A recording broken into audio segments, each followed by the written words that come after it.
అందరికీ నమస్కారం.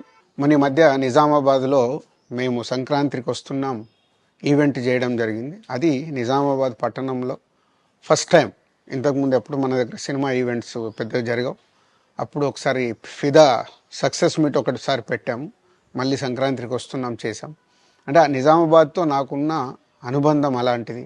నిజామాబాద్ జిల్లా వాసిగా అక్కడ ఈ సినిమా ఈవెంట్ చేయాలని చేయడం జరిగింది.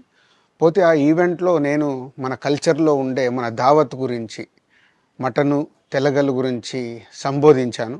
నేను ఆ మాటలలో తెలంగాణ వాళ్ళని నేను అవమానించానని, తెలంగాణ నేను హేళన చేశానని కొంతమంది మిత్రులు కామెంట్స్ చేసి సోషల్ మీడియాలో పెట్టారని తెలిసింది. నా ఉద్దేశం అదే స్పీచ్లో లాస్ట్లో చెప్పడం జరిగింది. తెలంగాణ మన కల్చరు, మన దావత్తు నేను మిస్ అవుతున్నాను. సంక్రాంతికి 2 సినిమాలు రిలీజ్ అయ్యాక మన తెలంగాణ కల్చర్ దావత్ని నాకు చేసుకోవాలని ఉందని. సో మన కల్చర్ని అభిమానిస్తాను నేను. అదే అర్థం చేసుకోకుండా దాన్ని కొందరు సోషల్ మీడియాలో రాద్ధాంతం చేస్తున్నారని తెలిసింది. నిజంగా మీరందరూ ఆ మాట వల్ల ఏదైనా హర్ట్ అయి ఉంటే నన్ను క్షమించండి. ఎందుకంటే నా ఉద్దేశం అది కాదు. ఎందుకు చెప్తున్నానంటే, నేను నిజామాబాద్ జిల్లా బాన్సువాడలో ఫిదా అనే సినిమా షూటింగ్ చేసి ప్రపంచవ్యాప్తంగా ఆ ఫిదా సినిమా ఎంత అప్లాజ్ వచ్చింది, భానుమతి క్యారెక్టర్కి, మన తెలంగాణలో ఉండే కల్చర్కి, ఆ సినిమా ఎంత ఒక ఫ్యామిలీ ఎమోషన్స్కి ఎంత విలువ ఇస్తామనేది చెప్పడం జరిగింది ఆ సినిమాలో. అది ప్రపంచవ్యాప్తంగా ఫిదా సినిమా ఎంత పెద్ద హిట్ అయిందో మీ అందరికీ తెలుసు. అలాగే బలగం అనే సినిమా తీసినప్పుడు తెలంగాణ సమాజం మొత్తం మమ్మల్ని అభినందించింది.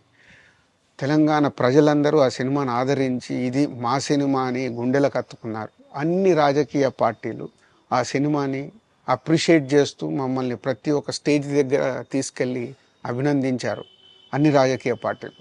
సో ఒక తెలంగాణ వాసిగా ఒక తెలంగాణని అభిమానించే నేను తెలంగాణని హేళన చేస్తానని ఎలా అనుకున్నారో నాకు తెలియదు. పోతే దాంట్లో ఏదైనా మీ కమ్యూనికేషన్లో తప్పుగా అర్థమైంటే నన్ను క్షమించండి. మీ మనోభావాలు ఆ కొందరు ఎవరైతే దెబ్బతిన్నాయని అనుకుంటున్నారో వాళ్ళందరికీ నా విజ్ఞప్తి, మీ మనోభావాలు దెబ్బతింటే నన్ను క్షమించండి. ఇప్పుడు నేను ఒక సినిమా ఇండస్ట్రీ ఫెటర్నీ నుంచి ఎఫ్డీసీ చైర్మన్గా అయ్యాను. సో మీ అందరికి తెలుసది. సో ఇటు సినిమా ఇండస్ట్రీకి అటు ప్రభుత్వానికి మధ్యలో ఉంటూ సినిమా ఇండస్ట్రీకి అవసరపడ్డట్టుగా నేను అన్ని సహాయ సహకారాలు చేస్తూ ఈ హైదరాబాద్లో హెల్దీ వాతావరణము, తెలుగు సినిమాకి, తెలంగాణలో అభివృద్ధి చెందాలనుకునే యువతకి అందరికీ నేను ఉపయోగపడేలాగా ఉండాలి. అలాగే పవన్ కళ్యాణ్ గారు కూడా చెప్పారు, యూత్ చాలా ఉన్నారు, వాళ్ళందరికీ కూడా సినిమా ఇండస్ట్రీలో ఇష్టం ఉన్న వాళ్ళని అప్గ్రేడ్ చేసి చేయాలని. ఆ ప్రభుత్వంతో కూడా అక్కడ సినిమాలో కావాల్సిన అందరినీ డెవలప్ చేస్తూ వాళ్ళందరూ మళ్ళీ తెలుగు సినిమాకే, తెలంగాణలో నేర్చుకున్న, ఆంధ్రాలో నేర్చుకున్న వాళ్ళందరూ తెలుగు సినిమాకే ఉపయోగపడతారు.